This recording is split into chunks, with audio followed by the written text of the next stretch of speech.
Thank you, Lord.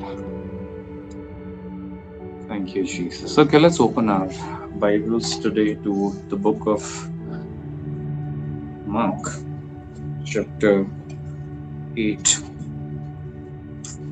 The book of Mark and chapter 8.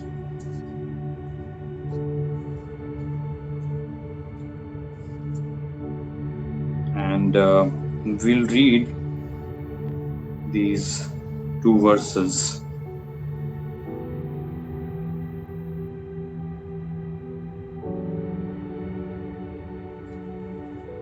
Then 34 and 35 is what I'm reading. I'm sorry if I didn't mention that earlier.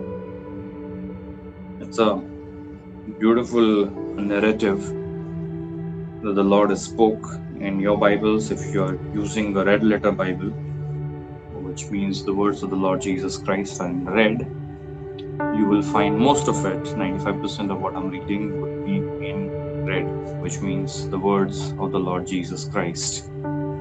If it was the Old Testament, you would have something like this, a preface going, "Thus saith the Lord." And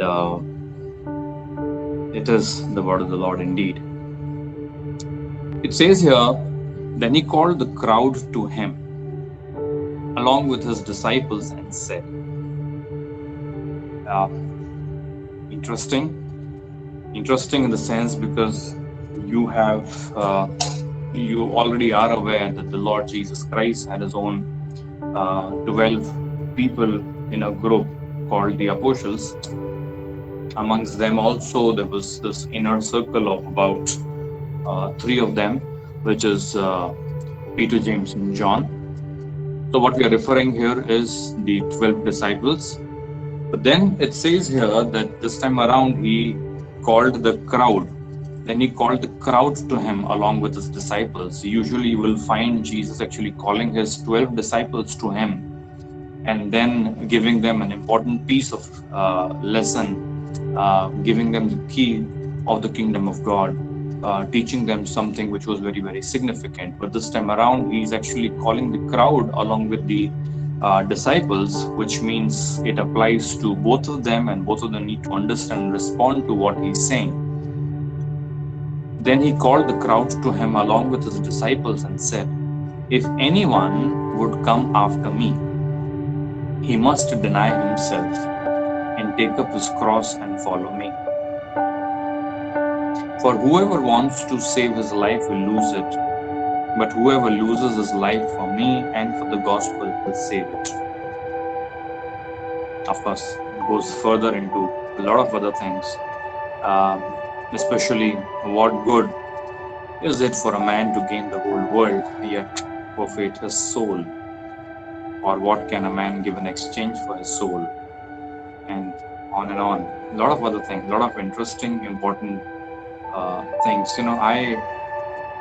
If I was to title today, I would say the pitfall of our uh, faith, or the pitfall of our life, something along those lines. Because pitfall is something which that they'll have these holes or the pits in the jungle in order to trap someone, and they'll shabbily cover it with leaf and those kind of things, that somebody would accidentally or on purpose, when being driven in a particular direction, will come to that pit and will become a victim of that pitfall, will have the pitfall, will fall into the pit.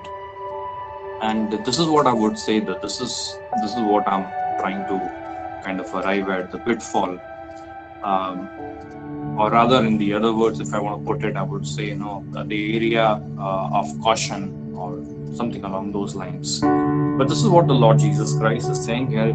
If anyone, so applying to the disciples, applying to the crowd, applying to the inner circle, the external circle, and even those who are outside the circle, everyone. If anyone would come after me, he must deny himself and take up his cross and follow me. For whoever wants to save his life will lose it, but whoever loses his life for me and for the gospel will save it.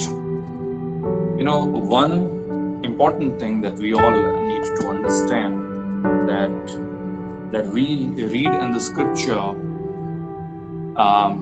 about the first man, Adam, and his wife Eve, they being created by the Lord. Interestingly, all the details are given to us in the book of Genesis. We read about that in detail. A lot of things has been taught about it, a lot of things have been discussed about it, and we have come to kind of know in detail about what happened, how it happened, why it happened, and a lot of things we've understood. But ever since the first time around to this day, the biggest problem, in my opinion, that people find is, you know, the people. What I mean is that uh, it's always about others, or it's always somebody else on whom the onus of something being wrong actually falls.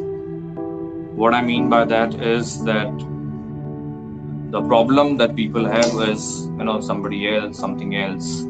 Um, we think that, you know, life would be a lot easier if certain people were not there in our lives. Often, I mean, I've heard, I sometimes even get sincere prayer calls that, Pastor, please pray for my such and such, sometimes the immediate relative, or sometimes, distant relative, saying that, God will change them. Um, what is the underlying message is in the whole statement is that they think that the problem of their life um, will get solved if this particular person changes, or if this person behaves differently, or those kind of things. What I'm saying is that we always have this tendency that the blame actually falls on somebody else, and it's been not just a recent discovery of mankind. It's been all along, ever since the Garden of Eden, when man actually pointed the finger to woman and woman pointed the finger to Satan, and the blame game is started. So it's always been that, uh, about the people. And if you watch the words of people carefully, you will find that they would say that, my life, my family would be better if my neighbor was not there, and my job would be better if my boss was not there, and if the lot of these things that we see all around. And the point remains that we are always seeing others as a problem. We are always seeing somebody around us being the source of the trouble that we are going through, or the issue or the problem that we have in our life. Sometimes it is distant people, and sometimes it is the near ones and the dear ones. If you look at Adam and Eve, uh, and the Bible tells us that Adam was there as God created him in his own likeness and in his own image, and Eve was brought onto the scene by the Lord and given to man. And Eve was supposed to be, the object of man's love, affection, care, concern, and all that. Uh, but what happened is that due to sin, due to the fall, man's perspective got so weird and kind of colored that Adam could see Eve as the source of problem in his life. That it was because of this woman that I ended up eating the fruit and I committed the sin and I violated what the Lord had spoken to me, and those kind of things. So what I'm saying is that people began to see others as the problem. And not just that, I'm arriving at this conclusion or this point that all of a sudden we find the existence of self in the Garden of Eden. What I mean by that is, for Adam, he was now seeing himself as, I am very, very, very, very important. And he was actually living his life pointing finger at Eve and blaming her, shifting the whole burden of fall upon her, and living at the cost of this woman whom the Lord had actually given to man, so that he would share his lifetime with this woman. What I'm saying is that the self, that I am more important and I need to be preserved and I need to be taken care of no matter what the cost is. That one aspect in humanity was birthed as the result of sin in the Garden of Eden. And ever since then, you will find that people got into this trap. People got into this kind of a thinking where we always saw somebody else being the source of a problem, and we saw ourselves as somebody who needed to be preserved, who needed to be taken care of, who needed to be kind of in a lot of other things. And from there, you actually come to this place where self become more important and selfishness is seen on the surface. Um, and all along in the history of humanity, you will find that selfishness has been one major area which has cost people dearly, dearly. Now you have Jesus on the scene, and Jesus is here. He is here to actually incept something brand new, a new dispensation. You can call it new era. You can call it new race of people. He is about to start. You can call it that way. A lot of terminologies and the phrases we all can say, all can be tied back to the experience of new birth that he will bring into existence once he dies, is buried, and is resurrected, ascended up on high, seated at the right hand of the Father, and after that everything will become open for every person. Now Jesus is calling people, Jesus is calling so many people to himself, and you know that the multitudes follow him. And he used this phrase found in the book of Matthew 4:19. You can read it, Matthew 9:9. You can read both the places. You will find Jesus used this small little phrase, two words in English: follow me. You know, follow me, or come after me, follow me. That's the phrase he used. The invitation was simple. The invitation was very, very plain. It was just to the point: follow me. And you will find a lot of people responded to what the Lord was saying, what the Lord was calling them to do. Follow me. And people just got up and they just left. And you read about the disciples that somebody was out there cleaning the net, fishing net was in the Father's boat. Somebody was sitting at the tax collector's booth. And you will find these people. Somebody was sitting under the fig tree, and out there, his brother would go and call him. So you will find all sorts of things. For each one, it was distinct, but uh, the words were very clear: follow me, follow me, follow me. And many people, especially these 12, if we pay attention, they began to follow the Lord Jesus Christ. So invitation to follow is actually extended to everyone, and we also receive that invitation.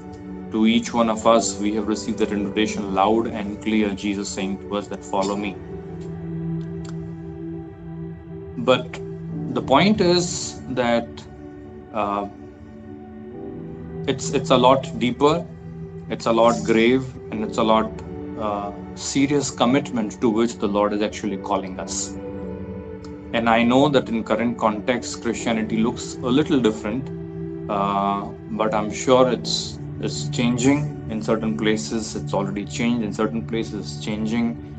It doesn't mean that changing the faith. What I mean by that is that the focus of what we are hearing, focus of what people are receiving, focus of how people are perceiving their thought process, all of that is shifting and changing, and is now converging at a different point. That the call of the Lord Jesus Christ is not for the easy stuff, is not for the easy thing, is not for just the blessings. It's not just for making my life easier.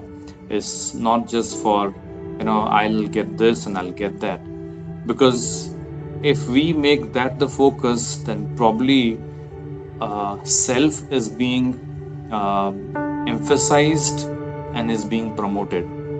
What I mean by that is that in that case, self comes to the focus, and we see uh, the Word of God, the Spirit of the Lord, the concept of prayer, the concept of fellowshipping, we standing by one another, and all of these will minister to the self, which will get promoted, that my interests need to be lifted up, my interests need to be in the focus, and people need to kind of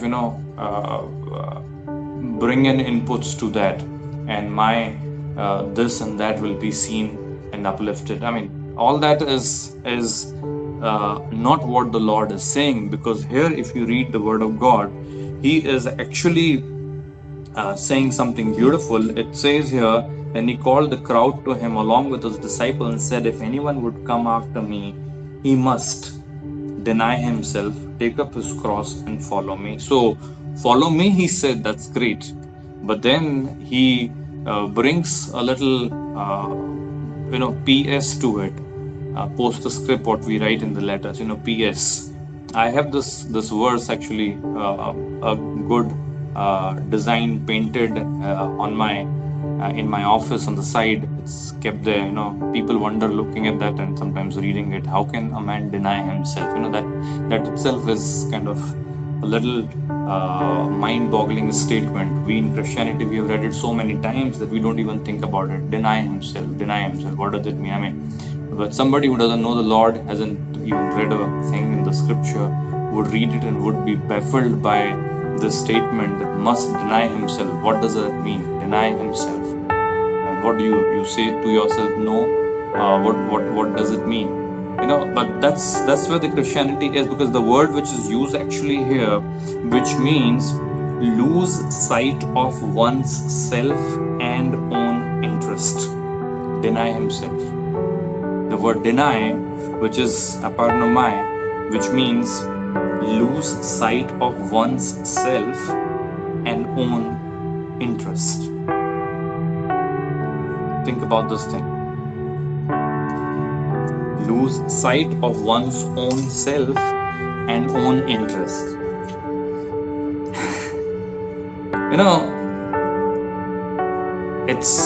It's not, it's a common thing rather in the world that you have no motivation in doing anything until unless you find something of value in it for yourself.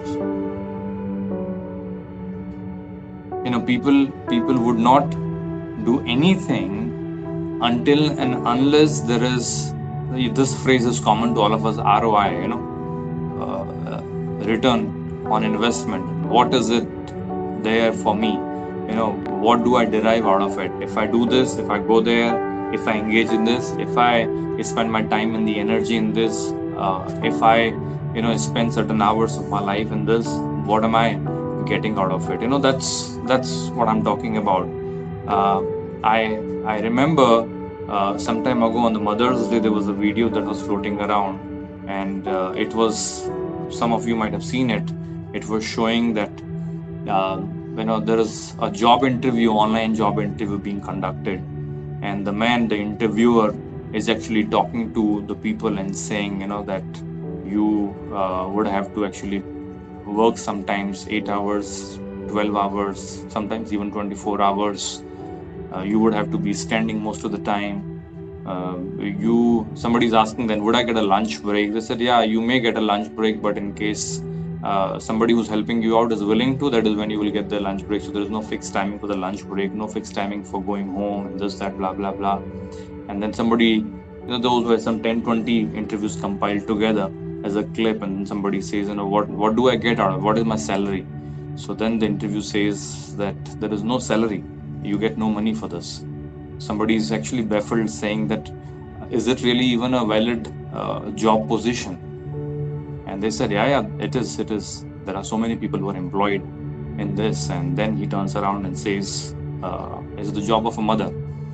But people were really wondering. They were smiling at themselves. But the point is, I was amazed to look at the emotional reaction of people when they were told that there is no salary, that there is no fixed salary, there is no money that you get.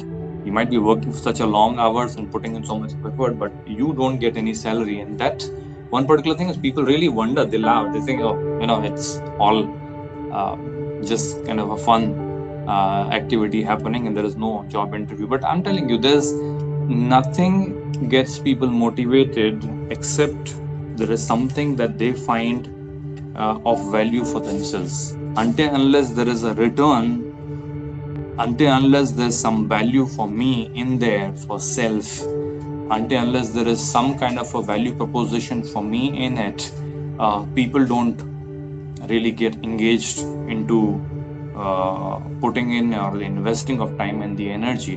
Now, what am I getting could not necessarily be just the money. It could be maybe the recognition. It could be people will speak well of you. It could be tangible or the intangible aspects. That's a different thing. But something for me has to be in there before a person can be motivated or moved to do something. And here, you and I, we have the Lord Jesus Christ coming onto the scene, and he makes a statement that you have to actually deny self. He's saying, follow me. That's great. People started following him, crowd started going to him, disciples started following him, all of that. They all have one question: what do we get out of it? Disciples came to the Lord Jesus Christ saying, oh Lord, we have forsaken our land, we have left our ancestral business, we have sometimes even left our family and everything. What do we get in return? People had that question, what do we get? But Jesus is actually coming here. He's saying, I'm not here to kind of promote yourself. Rather, I'm bringing you to a place where you would deny yourself. Go with me to the book of Philippians, please. An interesting portion in the book of Philippians, chapter 2. Philippians chapter 2, of course, that itself is a huge thing if you read about Jesus coming and he putting down being equality, being equal to God, something that he did not consider to be kept in his own right, but he gave out, that and all this, but I'm just saying, I'm reading verses 21 and 22, okay? In fact, 19 onwards, just see this. I hope in the Lord Jesus to send Timothy to you soon, that I also may be cheered when I receive news about you. Now, this is a compliment to Timothy. When Paul is writing to the church at Philippi, and there's a compliment involved there. Talking about Timothy, he's saying, I have no one else like him who takes a genuine interest in your welfare. For everyone looks out for his own interests and not those of Jesus Christ. For everyone looks out for his own interests, not those of Jesus Christ. Just read the first half of 21st verse. For everyone looks out for his own interests. He's saying that the world is full when people have got focus on themselves. What do I get out of it? What am I benefiting? What value do I have? The whole spectrum. I'm not going in detail, but I'm saying, there is, the whole thing is full. People are looking at their own benefit, and here we have the Lord Jesus Christ actually telling us that you have to deny yourself, that you need to kind of just put it somewhere else and focus on me and follow me. Think about it, the world was, Jesus' statement is so amazing. Let's read this in the book of Mark first, and then we come to what I was saying earlier. Go to the book of Mark, chapter 10. And here we have verses 45. Beautiful statement. He's saying, for even the Son of Man did not come to be served, but to serve, and to give his life as a ransom for many. Son of Man did not come to be served, but to serve and to give his life as a ransom for many. What was Jesus here for? What was the Lord's motivation to come here? And some of us might say, oh, he wanted the glory. Somebody might say that he wanted to be exalted to the right hand of the Father. He wanted to be the Lord of all. But tell me, when was he not the Lord of all? He was all along the Lord of all. All the glory was his. If you carefully read his prayer in the book of John, chapter 17, and you would realize that he was saying, Father, you receive me in the glory that I had with you from the beginning. I have come from the Father, I'm going back to the Father. He had all the authority in his dominion, he had all power, he had all glory and all worship going to him all along. He laid it aside. In the same chapter in the book of Philippians 2, you can read about it. And then he gave it up all and he came down on the earth. When he said, follow me, he was actually not just saying us to do something that he himself did not do. He himself laid down a model life for all of us. He himself actually demonstrated with his own life his motivation, the purity of his heart, and the things that he did. Why did he do it? There was nothing that was coming from the place of self. It was all coming for us with no reservations, with no selfishness involved, with nothing for his own promotion, nothing for his own self-preservation also. Think about him in the garden when people came to arrest him. He himself goes out and says, whom are you looking for? Jesus of Nazareth. I am he. And if you want me, you let these disciples go. Don't arrest them, don't touch them. And he even makes a deal with them, and disciples run off, and he gives himself out to those people. He isn't doing it for himself. He isn't doing anything for himself. He isn't trying to safeguard his own interest or promote himself. Nothing of that sort. I'll tell you, these are the two pitfall areas that come into our lives where we are trying to either preserve ourselves or we are trying to promote ourselves. God is the lifter of our heads, and he's the one who avenges us, and he's the one who preserves us. He's the one who keeps us safe and sound. The call that the Lord Jesus Christ actually gave us is a pretty serious thing. And Christianity, if we are not careful in terms of the words of the Lord Jesus Christ and the things that he's taught us, would look like more that it's gonna take care of you. It's gonna be you will become cozy. Everything in your life will become all fine. You would have all comfort. You will have everything that you ever needed. Nobody will speak bad of you. It looks like that. All of that will happen once we reach heaven. And thank God for that promise that the Lord has given us, But here for the planet, here when we are here on the planet, the Lord's invitation is very clear, and he is not hiding even for a moment the cost that would be involved in it. He's making a statement, what we just read. He's saying, Son of Man did not come to be served, but to serve and to give his life as a ransom. And he's saying, I'm not here to exalt myself. I'm not here to receive service. I'm not here to receive importance. I'm here to give myself out completely. Going back to what we were reading in the book of Mark, and here we said, deny himself, take up his cross and follow me. Deny himself, take up his cross and follow me. Denying self. And I told you that word means lose sight of one's own self and own interest. And I'll tell you, it's a tough call. That's the reason why I say it's the pitfall of Christianity. What I'm saying is that we are not willing to sometimes trade our own interest.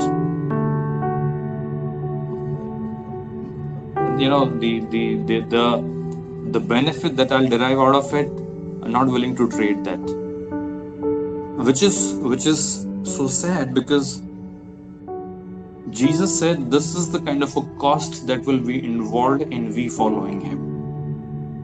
Whoever wants to follow me, he's saying, follow me. The invitation is loud and clear to the world, but those who want to follow me, let me tell you the cost that's involved. He's saying, deny yourself, take up your cross, follow me. Deny yourself, take up your cross, and follow me. The world was not created for you. What I mean to say is, Bible says very clearly, O Lord, for your, it's in the book of, I think, Revelations chapter 4 and last verse, 3rd or 4th chapter. 1 second, let me just see.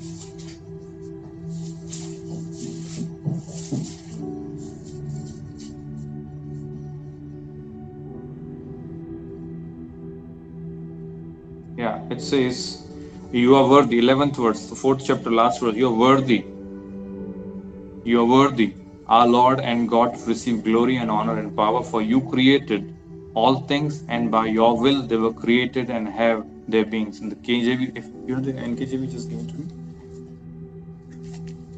It says, you are worthy, O Lord, to receive glory and honor and power, for you created all things, and by your will they exist and were created. It was for him and by him. The same thing is also in the book of John chapter 1. It's also in the book of Colossians, first chapter. All these three places, the world was created by God, and it was for him. It was not created for us. I mean, in the sense, God gave the earth to mankind, but it was not for our consumption. In the sense, we were created here on the planet for the glory of God and not for the self-promotion and the self-preservation. Self-promotion and the self-preservation was the result of fall of mankind, was the result of eating of the fruit, and was not the original intended purpose of the Lord Jesus Christ. When we begin to follow the Lord Jesus Christ, occasions and the opportunities will come in front of all of us, where we will be faced with the options of either saying, I preserve myself at the cost of others, or I lay down my life and uphold somebody else or something else or the greater cause of the Lord. Praise the Lord. Hallelujah. Let's go with me to the book of Luke chapter 9. Book of Luke chapter 9.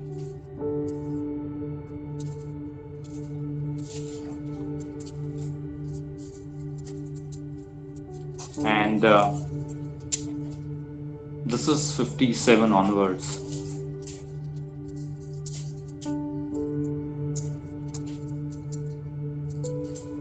I'm not scaring you, but I'm just telling you that these are the things involved in our faith. So don't be surprised, don't be shocked.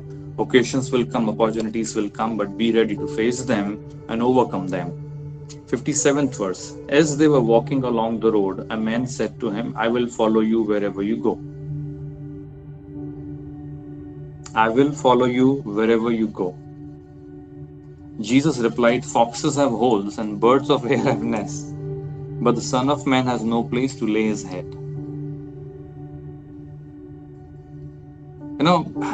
It's a beautiful thing that you have somebody saying, oh Lord, I will follow you. And in the modern day, I would say, oh, of course, please follow. But Jesus turns around and puts a stumbling block in his way.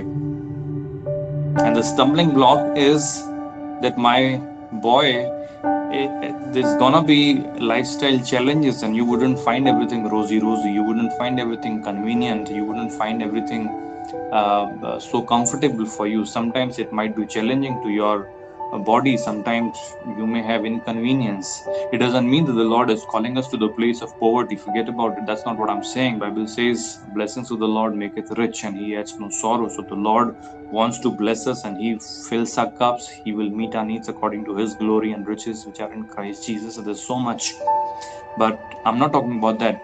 But what I'm saying is that in our lifestyle, it might be an interruption in our lifestyle.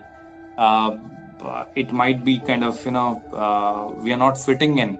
the places. So it may lead to that. So to one man, probably for him, I don't know his life, but the Lord knows everything. He knows what they were thinking. You see, when he was healing someone's hand, which was dried up, and people were thinking, oh, this man on Sabbath, this, that, and he said, why you're thinking evil in your hearts? So he by God's mercy and grace, Spirit of the Lord working in him, knew what exactly is happening in the lives of people. So he knew where he needed to kind of deny himself, where he needed to overcome. Probably he was coming from a place where for him, I need to have a fixed place. I need to I get sleep only in my own bed, and the Lord is kind of bringing him to the place that it's not going to be that way. If you begin to follow me, you have to deny yourself. That's what he's saying. That's exactly what. Go to the next one. There's another person there on the scene. He said to another, follow me. Next guy, not the same guy, the other guy. He says, but the man replied, Lord, first let me go and bury my father. Jesus said to him, let the dead bury their own dead, but you go and proclaim the kingdom of God.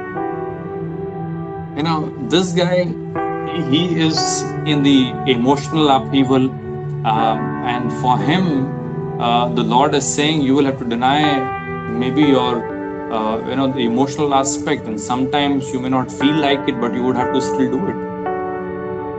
Sometimes you will be overcome by the grief and the sorrow, and yet you would have to go with the truth and say, no, I will do. No, I don't feel like it. It's inconvenient in my heart. I mean, I'm weeping, but with the teary eyes, I still do it. And that's the denial. That's what I'm saying. Denying yourself looks very different to different people. It doesn't mean that we leave the comfort and the riches in all the cases. It doesn't mean that we go and get killed for the gospel's sake. It looks different in different cases, but it's all denying yourself. It's giving up that which is so precious to you. It's sometimes giving up that's becoming a kind of a bottleneck between you and the Lord. It's something that you are holding on so preciously that you are willing to, as Adam did in his case, put the whole burden on Eve. That the day you eat of this, you will die. This is what God has said. Eve caused it. So if she dies, she dies. I don't know what was in his mind when he said that.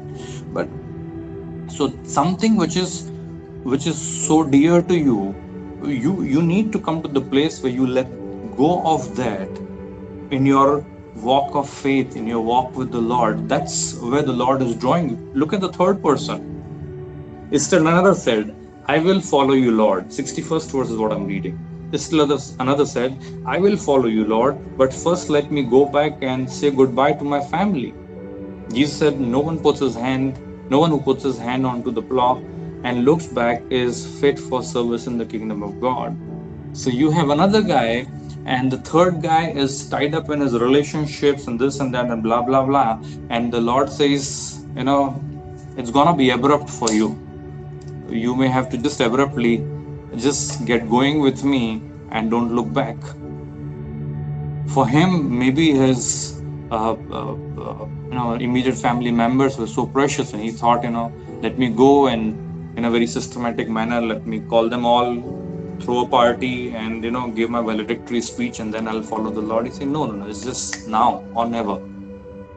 You find throughout these verses that Jesus is somewhere challenging someone's lifestyle, somewhere emotions, somewhere family, relatives, this, all these kind of things that are involved in our faith life. There has to be nothing that you can hold dearly to your heart when it comes to you walking with him. We sang that beautiful chorus, I've decided to follow Jesus, no turning back, no turning back. Jesus is very clear that when you start following the Lord, when you start walking with him, there'll be certain things which you may not want to give up, but you come to the place where you say, yes, Lord, I'm willing to trade them, and I'm willing to follow you, because it's the cost. If anyone wants to follow me, he said, if anyone would come after me, he said, He must deny himself. That's the beginning. That's the beginning. It's not the deep thing of Christianity. It's the toddler's step in Christianity. And I'll tell you, when people have walked with the Lord for 10 years, when people have walked with the Lord for 20 years, this alone becomes the pitfall, because then they start holding on to something so dearly and are not willing to trade. There was a time in our past when we just let go of everything and started to follow Him, but then comes the point where we think that the Lord would not maybe ask us to let go of this. And I'll tell you, God is very different in His dealing.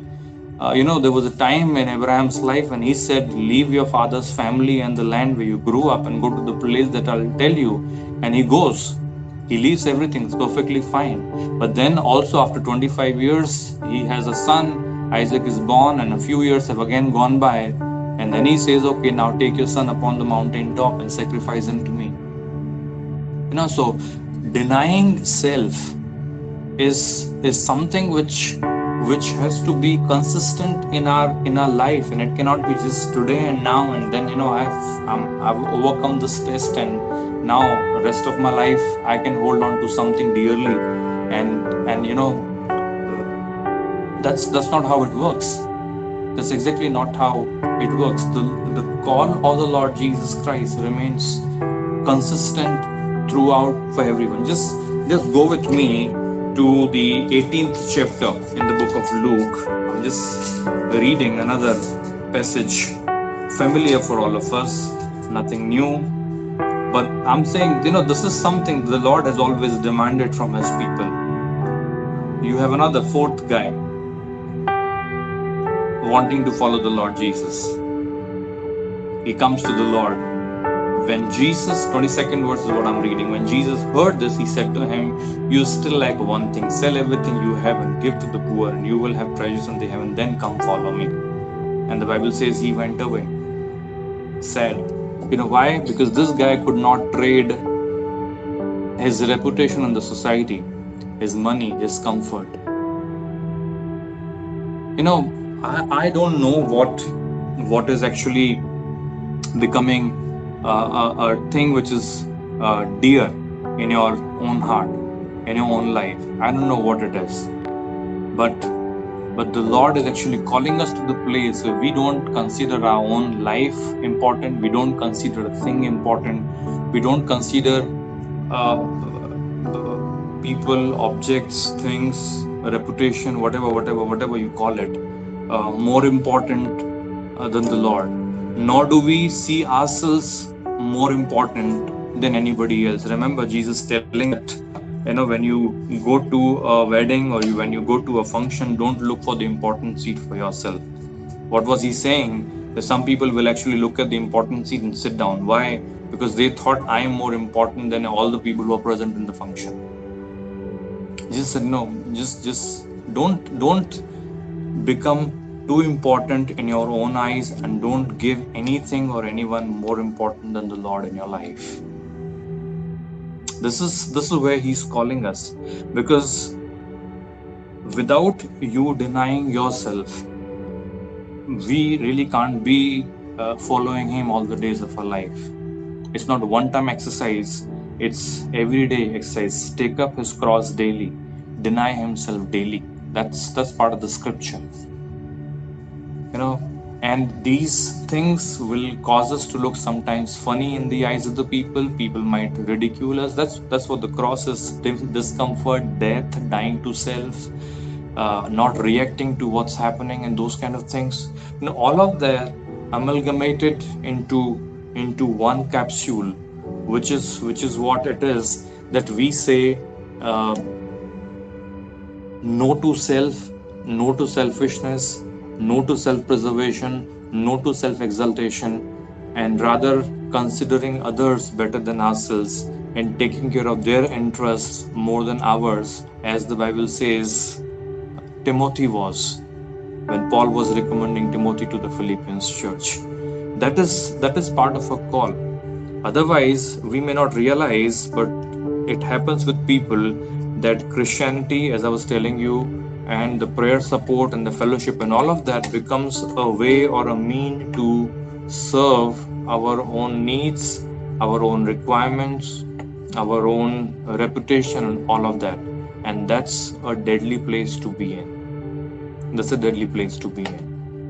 If we want to be the ones who follow him, we have to be essentially. It is saying, very clearly, must. It is not a choice. If you go there and in the book of Mark, what we were reading in the 8th chapter, verses 34, it says, if anyone would come after, he must. If anyone would come after, he must. It's not a choice. He should. I advise him to. That's not what it is. That's in the book of Revelation, that I advise him to actually buy some salve and apply it on the eyes, because you think, you have everything, but you are blind, you are wretched, see yourself. He's saying there, he's advising them to buy something. But here, he's saying you must. You must. And must is a phrase which is, he's saying, mandatory essential. And it is a must. It's a non-negotiable aspect of our faith. Thank God that the Spirit of the Lord in us produces that in us. Bible says very clearly that those who belong to Jesus Christ have crucified their flesh, as a matter of fact. And in the book of Galatians, if you read chapter 2 and verses 20, it says, I've been crucified with Christ. That's what Paul said. So the Spirit of the Lord in us produces that, but we must learn to cooperate with him and allow him to reckon yourself dead to sin and to the world. I mean, all of these things are the truths given to us in the scripture, and we must take them and apply it to ourselves, and not take our faith life, and not take our prayer life, and not take our Bible reading, and not take our everything around the spiritual aspect of the spiritual life to the place where it's bringing inputs to self promotion and the self exaltation and the self preservation. Precious people, self needs to be denied, because the self which was birthed, it was the result of sin in the Garden of Eden. It was not in the original intended plan of God for mankind. It is something which the enemy has brought. The enemy has brought. This is exactly what Jesus, Peter was trying to sow a seed in the heart of Jesus when he said, you must not die. Why would you die? Why should you die? And Jesus had to turn around and rebuke him and say, get behind me, Satan. Remember that whole episode. What is that? And Jesus said that, get behind me, Satan, for you have in your mind the things of men, not the things of God. What was he saying? He was saying that promotion of self, preservation of self is what the enemy thinks. And that is something that the enemy has sowed in the hearts of men. He wanted to exalt his own throne. He wanted to become greater and the higher. He wanted to raise his throne above the throne of God. That aspect is sowed in the hearts and the minds of people. And they have become the people who want to preserve and exalt the self above everyone and everything else, even if it costs somebody else's life, even if it costs somebody else's reputation, even if people would have to blame somebody else for what has gone wrong. They always want to preserve the self. And here we have the Lord Jesus Christ, and he says the elementary step: you want to be my disciple, you want to be following me, you want to come after me, deny yourself, take up your cross, die to self. Die to self. Because the Son of Man came doing that, I'm leaving an example for you to follow. Deny yourself, take up your cross daily, follow me. That's what he's saying. Basically, he's actually saying that if you get into the self-preservation, save your life, you lose it. But whoever loses life for me and for the gospel will save it. That's what I'm saying. He's saying letting go of the self is the way of true life in the Lord Jesus Christ. That's where we are called. Not kind of hiding behind something, protecting something. Just let go of all that, precious people. The call of the Lord Jesus Christ, though it looks very, very simple, follow me, oh, here I come. Then he turns around.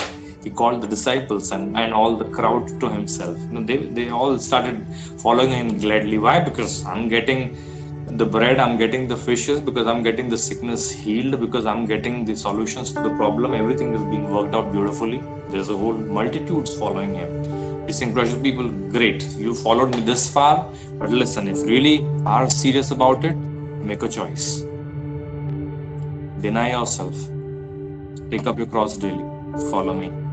That's that's one statement that separates the serious and the non-serious followers. Just separates. And I know all of us are the serious followers of the Lord Jesus Christ, but I'm saying, we all started the journey with the Lord, and I know that it costed you initially something, but I'm just uh, telling you as a safeguard, be cautious of this pitfall, lest we fall into it, that everything is for self preservation and the self exaltation. No, it is not. All the days of our life, we are called to deny self, take up our cross, crucify ourselves, and follow Him. That's where we are called. It's the simple call of the Lord Jesus Christ, but the serious call. And be mindful of this every day. Be mindful of this, in decision making, in everyday simple act. Be mindful of this. Jesus said, if anyone would come after me, he must deny himself, take up his cross, and follow me. Amen. Praise the Lord.